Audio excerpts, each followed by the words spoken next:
Esta es La Voz de Palestina.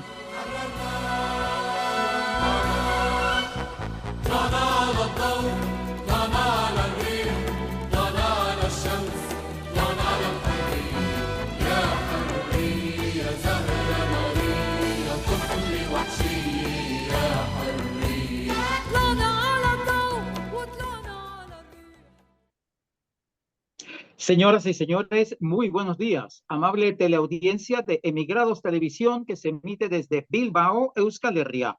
Bienvenidas y bienvenidos a La Voz de Palestina en sus emisiones en castellano. Con la realización de diversa comunicación, yo soy Eliezer Jiménez Julio, saludándoles desde Ginebra, Suiza. Agradecemos a Maya el apoyo técnico en los estudios centrales en Bilbao. Nuestro invitado del día de hoy, Raji Moreh Mudi, nacido en Jerusalén, Palestina, estudió medicina y con especialidad en oftalmología en la Universidad de Salamanca, España, radicado actualmente en Islas Canarias. Le damos los buenos días a Raji allí en esa bella parte de España. Buenos días, compañero y hermano Raji. Buenos días, hermano. Buenos días, Eliezer. Por aquí todo muy Gracias. bien. Gracias, Rayi. Hoy queremos hablar de un tema de la situación geoestratégica y riquezas de Palestina, que son parte de las causas del genocidio que en este momento se viene cometiendo en esa parte del mundo. Pero antes de hablar del tema central de nuestro programa, hay otras cosas que se dan en torno a ese tema de la parte geoestratégica y de las riquezas de Palestina y que está ocurriendo en tiempo real. Uno es el contraataque que viene ejerciendo en este momento Irán contra el ente sionista israelí, y el segundo tema es la marcha global que se está desarrollando también en tiempo real allí en Egipto y que busca llegar hasta Rafah, en la frontera entre Egipto y Palestina. Inicialmente, Rey, antes de abordar esa parte de la situación estratégica, todo está conectado. Sabemos que en geopolítica y sobre todo en esa zona del mundo está todo conectado. ¿Cuál es tu concepto que tienes de ese contraataque que viene dándose en este momento Irán a Israel? Que Israel siempre ha venido atacando a Irán, Irán responde y lo ha hecho de manera, digamos, suave, pero esta vez ha ido más allá y la cosa está bastante difícil. ¿Cuál es la posición, cuál es la óptica que ustedes tienen como palestinos de lo que está ocurriendo primero con el tema de Irán-Israel? La verdad es que para nosotros como palestinos lo que más nos interesa es Palestina y que vuelva la justicia y la paz en Palestina, a Palestina. Por supuesto que es una agresión de Israel hacia Irán, pero precisamente ese tema lo íbamos a tocar durante la charla porque dentro de la charla entraba el tema de Irán. Con el asunto de que Irán está desarrollando armas nucleares, pues eso es lo que vamos a tratar durante la charla. En cuanto a la marcha es una iniciativa a nivel mundial de la sociedad civil. No hay ningún gobierno implicado en eso. Al contrario, los gobiernos que están implicados es para rechazar y impedir que se desarrolle esa marcha. Y ha habido deportaciones de distintas nacionalidades. Hay gente que ha entrado porque tenemos conocimiento de que ya están dentro, recibimos información de ellos, pero prácticamente están escondidos. No van a tener ninguna facilidad por parte de Egipto, ninguna. Al contrario, lo que van a hacer es obstáculos, detenciones, retirada de pasaporte y deportación. Pero actualmente Palestina recibe el apoyo de algún país, pero sobre todo de las sociedades civiles del mundo entero. Allí en ese punto, mucha gente nos pregunta, pero ¿por qué los países árabes no apoyan y dan la posibilidad de facilitar que esas delegaciones de diversas partes del mundo, inclusive de Sudamérica, han llegado allí? ¿Por qué le ponen tanto obstáculo? Rápidamente, así como para que la gente entienda un poco qué es lo que está pasando. Precisamente la charla que hemos preparado entre tú y yo habla de eso.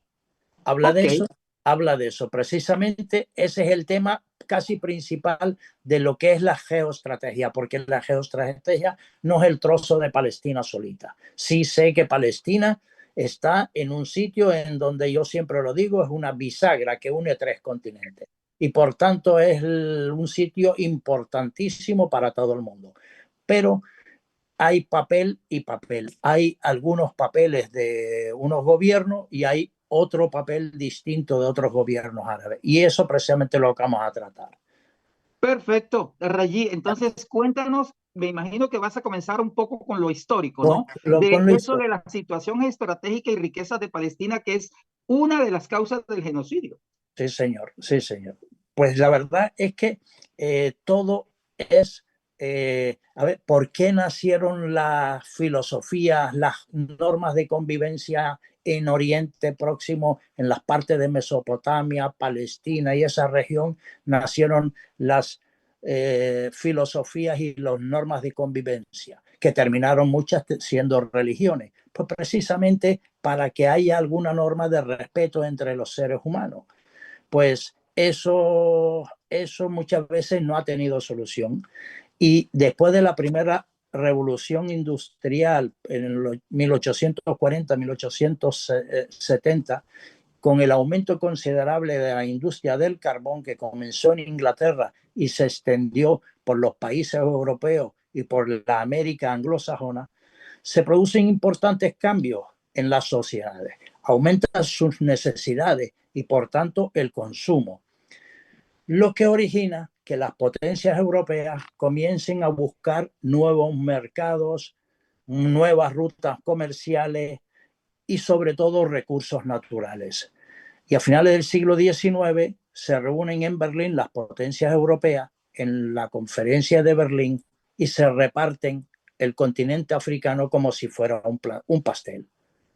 A cada uno le tocó más grande o menos grande dependiendo de su poder en aquella época.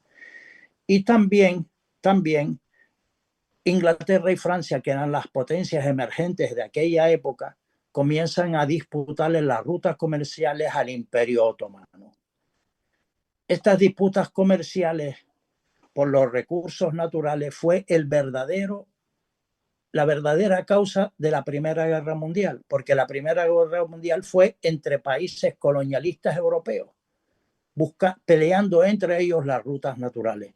Una Primera Guerra Mundial que dejó entre soldados y civiles más de 20 millones de muertos y la desaparición de 4 imperios: el alemán, el austrohúngaro, el Imperio Otomano y el Imperio Ruso, que después triunfó la revolución bolchevique. La Primera Guerra Mundial terminó con la firma del Tratado de Versalles, que fue justo ese tratado la causa de la Segunda Guerra Mundial. Previos a la Primera Guerra Mundial, los ingleses habían acordado con 3 partes, los árabes, los franceses y el movimiento sionista, unos acuerdos. Y de esos 3 acuerdos solo se cumplieron 2. A los árabes les habían prometido la independencia, de eso no existió. A los franceses habían acordado dividirse el mundo árabe y sí se llevó a cabo. Y con el movimiento sionista crear en Palestina ese hogar nacional judío para los europeos de religión judía que eran incapaces de adaptarse a sus propias sociedades.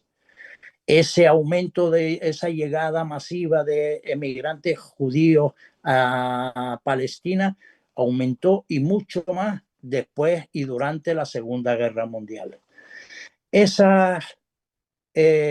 Al finalizar la Segunda Guerra Mundial, el papel de las potencias europeas decayó y el mundo se dividió en 2 áreas de influencia, unos bajo las 2 superpotencias que nacieron a partir de la Segunda Guerra Mundial, que eran los Estados Unidos y la Unión Soviética. Ahí comienza lo que conocimos como Guerra Fría, que era Europa y el mundo quedaron divididos dependiendo del área de influencia de cada uno. También lo que favoreció la creación de el Pacto de Varsovia o la potencia de la Unión Soviética fue la descolonización en África y en Asia. Descolonización que se hizo a la manera europea, porque esa descolonización es el origen hoy de los mayores conflictos en el mundo, como es el genocidio en Ruanda, el problema del Sahara, el problema en Palestina. El único pueblo que permaneció doblemente ocupado en aquella época fue Palestina, ¿sabes? Porque terminó ocupado y colonizado. Muchos gobiernos árabes de corte nacional, los que nacieron en aquella época, porque había una Arabia grande, una gran Siria y una Palestina, pues de esos nacieron varios países creados artificialmente, muchos de ellos apoyándose y aupando al poder clanes familiares, como fue en Kuwait, Omán, Qatar, Arabia Saudita, Cisjordania en aquella época. Hay países árabes que eran nacionalistas, arabistas, incluso progresistas. Esos fueron desestabilizados por movimientos reaccionarios internos con la ayuda de mucha potencia externa. En cambio, aquellos países o regímenes dóciles que son auténticamente feudales, que le convienen a Occidente, jamás han sido desestabilizados. Y hablan de democracia. Me gustaría saber cuándo ha habido elecciones en Qatar, en Kuwait, en Arabia Saudita. En cambio, le exigen elecciones a Siria o a Irak. Por ir avanzando, en el año 1987 se firma un tratado entre Ronald Reagan por la parte de los Estados Unidos y Mikhail Gorbachev por parte de la URSS, poniendo fin a la proliferación de armas nucleares. Y unos años después, la Unión Soviética, de forma unilateral, deshace el Pacto de Varsovia, el Tratado de Varsovia, con el compromiso firmado entre las dos superpotencias de que la OTAN no se aproxime a las fronteras de Rusia. Por supuesto, y lo estamos viendo a diario, ese tratado no fue respetado por las potencias occidentales. En el año 1996, Netanyahu es elegido primer ministro por primera vez y se le presenta un documento, esos son hechos que pasaron, un documento que lo llamaron Clean Break, que es ruptura limpia, en el que se planteaba la reconstrucción de Oriente Medio. O sea, hay como siempre, en despachos lejanos se trazan las fronteras de los países y es como se ocasionan los problemas. Y esa reconstrucción iba a comenzar por Irak para terminar en Irán.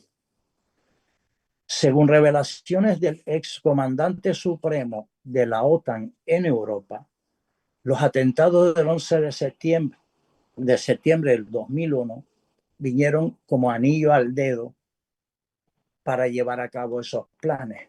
Se invade Afganistán diciendo que los que cometieron los atentados estaban ahí.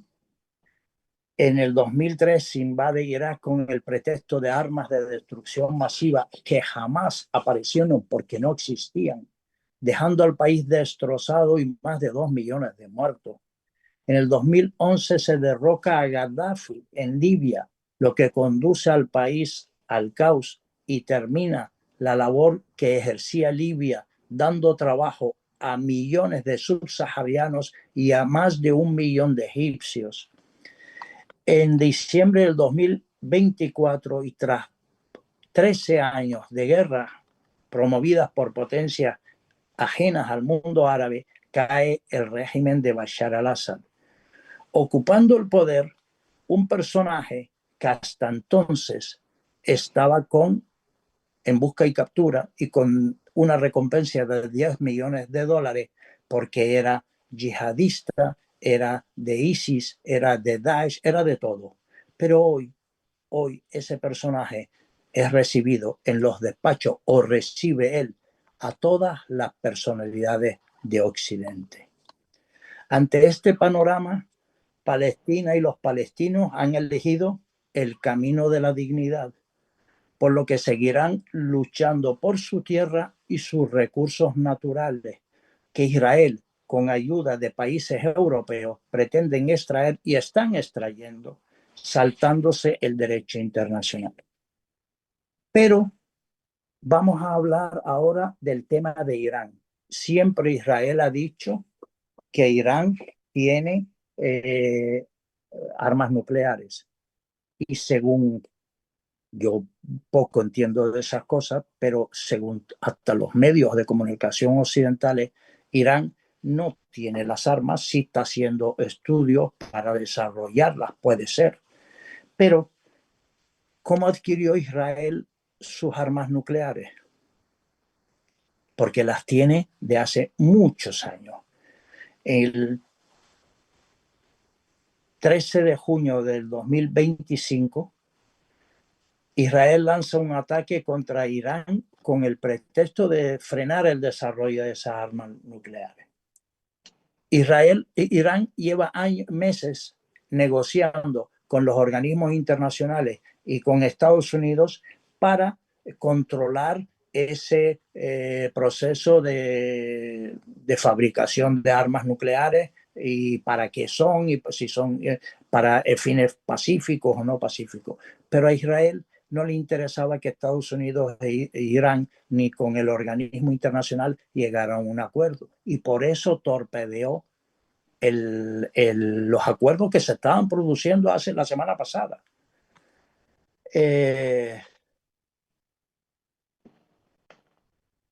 La tenencia de armas nucleares por parte de Israel es el secreto peor guardado de los asuntos externos de Israel. Durante décadas, funcionarios y figuras importantes se han jactado de que Israel está comprometida con la operación Sansón. Esa operación Sansón quiere decir, si Israel se siente amenazada, se reserva el derecho de lanzar ataques nucleares contra no solo contra sus adversarios, sino también contra sus propios patrocinadores occidentales. Como manifestó el militar israelí de origen holandés Martin van Greveland en septiembre del 2003. Poseemos cientos de ojivas atómicas y cohetes que podemos lanzarlos contra objetivos en todas direcciones. La mayoría de las capitales europeas son objetivos. Tenemos la capacidad de hundir al mundo con nosotros y les aseguro que eso ocurrirá antes de que Israel se hunda. Textuales las palabras del Señor. El programa de armas nucleares de Israel se consiguió por la firma en 1957 con Francia para la creación de la central nuclear de Dimona en territorio palestino ocupado, Israel. Y la CIA denunció el asunto y predijo que los intereses occidentales en la zona podrían peligrar porque invitaba a que otros países de aquella región quisieran tener esas armas. Kennedy, antes de su toma de posesión, un día antes, se reunió con el embajador norteamericano en Israel y le aseguró, no, eso es puro cuento, no hay ninguna cosa seria de eso, eso no existe. Incluso pidieron controles y inspecciones de los organismos internacionales. Hubo inspecciones y Francia ayudó a que no se descubrieran nunca esos sitios donde se estaba fabricando armas nucleares. Kennedy se había mostrado en contra de la proliferación de armas nucleares y en especial de que Israel las tenga. Ahora, muchos años después, y tras la desclasificación de documentos relacionados con el asesinato de Kennedy, vuelve a aparecer como uno de los tantos sospechosos, Israel. En el 2004, Mordechai Vanunu, ex técnico nuclear israelí, afirmó que existen indicios casi seguros de que Kennedy fue asesinado por las presiones sobre David Ben Gurión. Esa es la realidad. O sea, Israel tiene armas nucleares desde el 57 y estamos poniéndole el ojo en Irán, que si la va a tener o no la va a tener. Yo no quiero que la tenga nadie. Yo no quiero que la tenga nadie. Pero ¿por qué Israel la tiene del año 57 y nadie dice nada? Nadie dice nada. Además, las manifestaciones son preocupantes. Siempre he pensado que Israel representa no solo un peligro para los palestinos, el mundo árabe y Oriente. No, Israel es un peligro para la humanidad. Y el gas y el petróleo en el Mediterráneo y en las entrañas de Palestina lo conocen desde hace muchos años. En las costas de Palestina, Líbano y Chipre, desde hace años se sabe que existen reservas de gas y petróleo que el Servicio Geológico de los Estados Unidos estimó que podría abastecer la región indefinidamente. Palabras del informe de ese organismo. En lo que llaman Cisjordania también hay reservas de petróleo que Israel está extrayendo con la ayuda de empresas europeas. La misma comunidad europea está comprando gas a Israel desde que pasó el problema con Rusia. Otros compradores de ese gas son Egipto y Jordania. Y de ahí te puedes imaginar por qué Egipto dice, no, por aquí no vengan. Todo el que venga lo voy a deportar. Y por qué en el cielo de Jordania se bloquean los misiles que vienen de Irán. Pero Jordania no dice nada cuando los misiles salen desde Israel hacia otros territorios árabes. Complicidad, es la complicidad árabe con el genocidio de sus propios hermanos. Es lo que yo te estaba comentando, que hay países árabes incómodos. Los de Rocco se inventan cualquier pretexto con tal de derrocarlo. Y la gente traga. En cambio, nadie dice nada con respecto a los países feudales retrógradas, inhumanos, no respetan para nada a la mujer, que hay los regímenes que en muchos países, los petrodólares, los que tienen sus riquezas en Londres y en los Estados Unidos. A esos no, sus asesores son extranjeros, sus asesores son ingleses y norteamericanos. Y nadie se mete con ellos. Nadie. ¿Sabes? Ahí a Occidente no le importan los derechos de la mujer en esos países. El tema de Palestina e Israel es que los mismos que están conduciendo esa máquina de destrucción humana llamada Israel no le perdonan al pueblo palestino el que todavía siga en pie. Ellos quieren ya de una vez acabar con ese genocidio, pero no han dado con un pueblo que lleva más de 100 años resistiendo. ¿Por qué ellos quieren acabar con ellos? Según un profesor llamado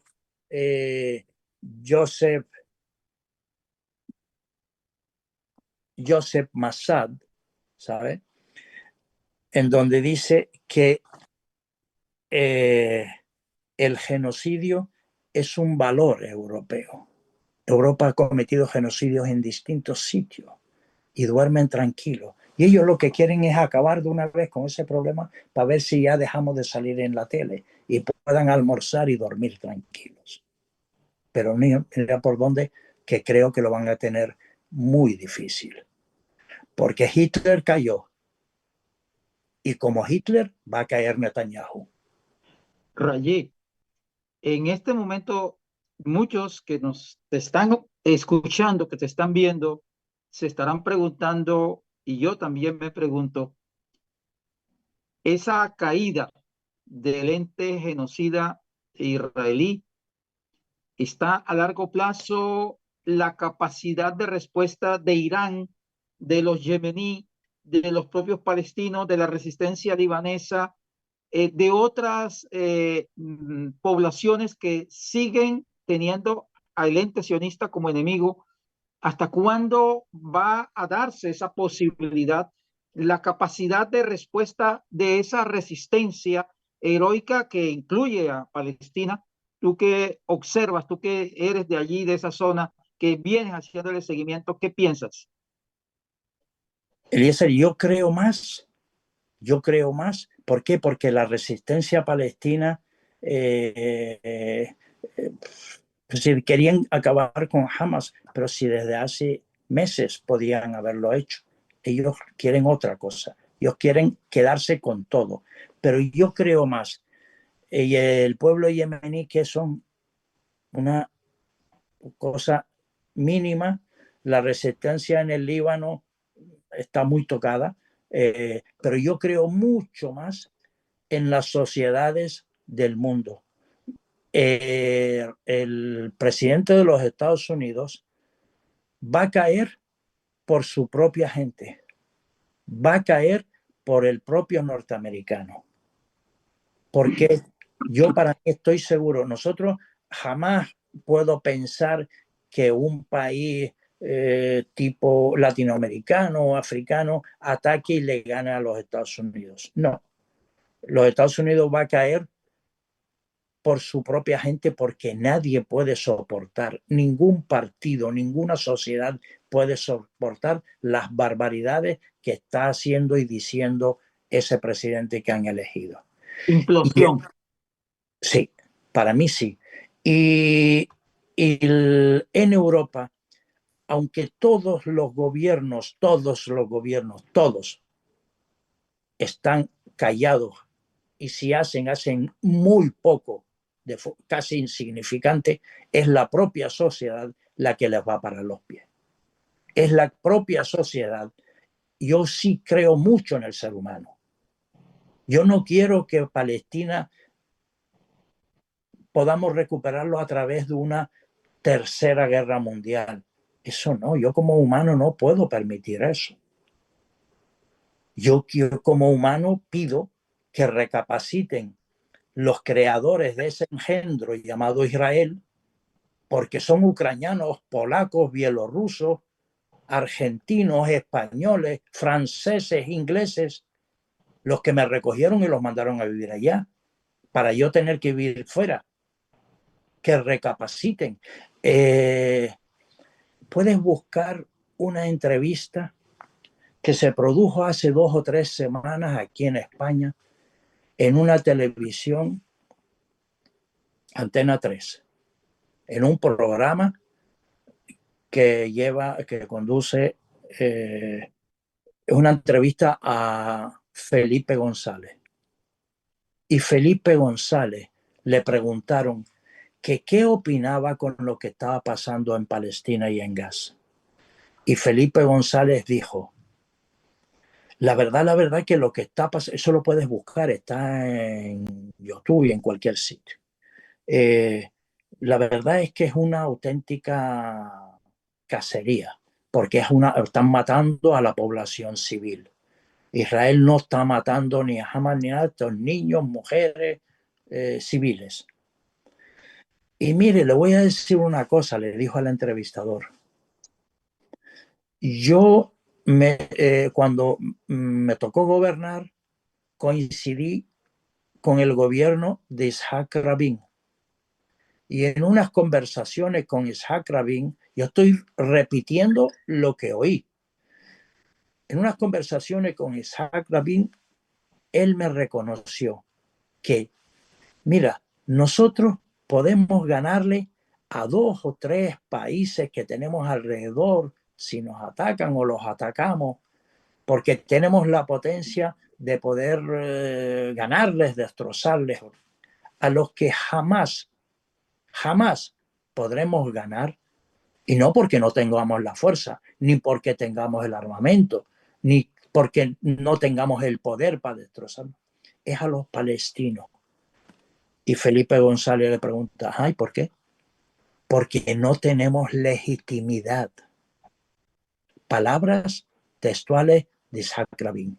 Eso te lleva a que lo que yo te estoy diciendo, claro, que cualquier país del mundo podrá invadir, pero si no tienes legitimidad, terminas yéndote. Rajiv, terminas perdiendo. Así es, Rajiv, para ir ya en la parte final del programa, hay también personas que me preguntan, bueno, ¿y China y Rusia qué está pasando? ¿Ustedes qué concepto tienen así rápidamente ya en la parte final del programa, Rajiv? Desgraciadamente este mundo es de comercio, este mundo es de intereses. Rusia se quitó a 2 millones de rusos que se presentaron en Palestina diciendo yo soy judío, no tenían de judío absolutamente nada. Uno de ellos llegó a ser presidente, Lieberman. ¿Sabes? ¿Sabes? Hay intereses, como dependemos mucho de la geopolítica, ¿sabes? No te estoy diciendo que China esté a favor de lo que está haciendo Israel. No, yo no digo eso.